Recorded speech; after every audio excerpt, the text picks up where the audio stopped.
Smart work. A short moral story. Once there was a man who was searching for a job. He went to a carpenter and asked for a job. He gave him an axe and told him to cut the trees. He started cutting trees.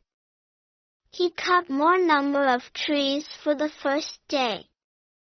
The carpenter praised and encouraged him. Day by day, he was bringing less and less trees.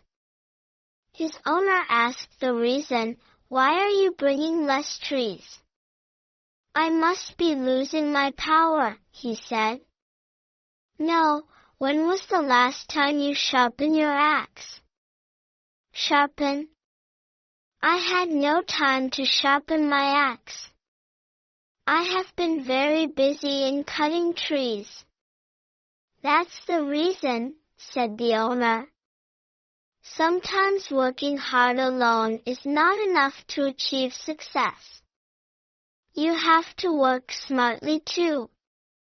Moral: with the right attitude, nothing is impossible in life. Thank you for watching.